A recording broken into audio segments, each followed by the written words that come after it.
हे मानवरूपी नराधम आहेत.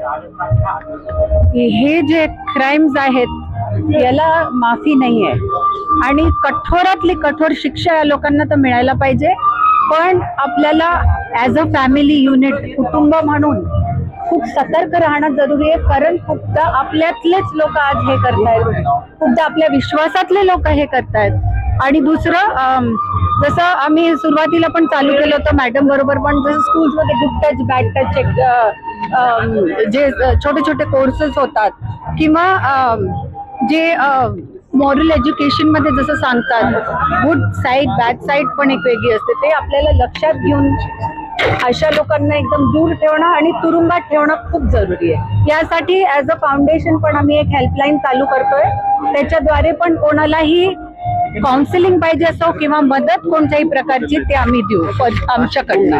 थांबायलाच पाहिजे आणि आपल्याला सगळ्यांना ह्या लोकांना बॉयकॉट करून आपल्याला ह्या लोकांच्या मागे जे विक्टिम्स आहेत त्यांच्या मागे ठामपणे उभं राहणं जरुरी आहे, खूप जरुरी आहे. सरकारला सल्ला देईल की चुकूनही ही लोक बाहेर नको यायला.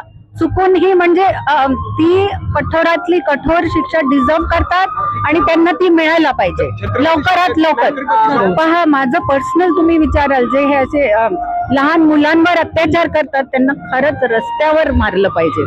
मला खरंच मनापासून वाटतं. पण फायनली आम्ही जगतो डेमोक्रेसीमध्ये, कायदा हातात नाही घेऊ शकत. इच्छा असली तरी त्यातही काही तोड असेल, आपण लोक मिळून काही करू शकतो तर आपल्याला पाहायला पाहिजे. पण आता वाटतं ही वेगळी गोष्ट, पण करणं किती फिजिबल आहे ही वेगळी गोष्ट आहे. पण या लोकांना सरकारने, पोलिसनी, ज्युडिशरीनी बिलकुल सोडायला नको आणि सगळ्यात कठीण जी शिक्षा असते ती त्यांना मिळायला पाहिजे. सुटले पण आत गेले परत नाही, त्याच्यामुळे तिसरा गुन्हा घडला ना. हो, तर आता याच्यात आपल्याला as a society we have to take a stand.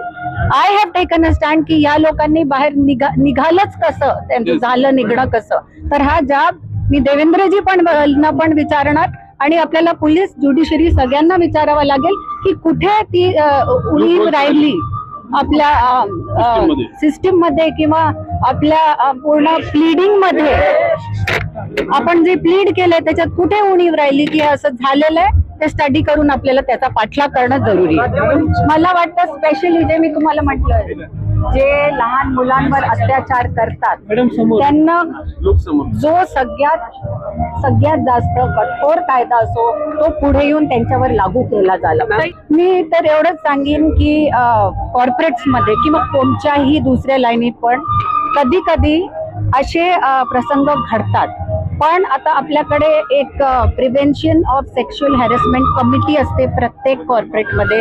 जर कोणी एम्प्लॉईनी किंवा त्या विक्टिमनी स्वतः विसिल ब्लोईंग केलं, पुढे ही फरियाद नेली की तिच्यावर किंवा त्याच्यावर सुद्धा असे अत्याचार होत आहेत, तर त्याच्यावर त्वरित कारवाई ऑफिशियली पण केली जाते, त्याच्यावर केस पण फाईल केल्या जातात. तर मला वाटतं याच्यावर प्रॉम्प्ट ऍक्शन ही जरुरी आहे आणि दुसरं त्यांना परत यासाठी जी शिक्षा जरुरी आहे ती द्यायला पाहिजे.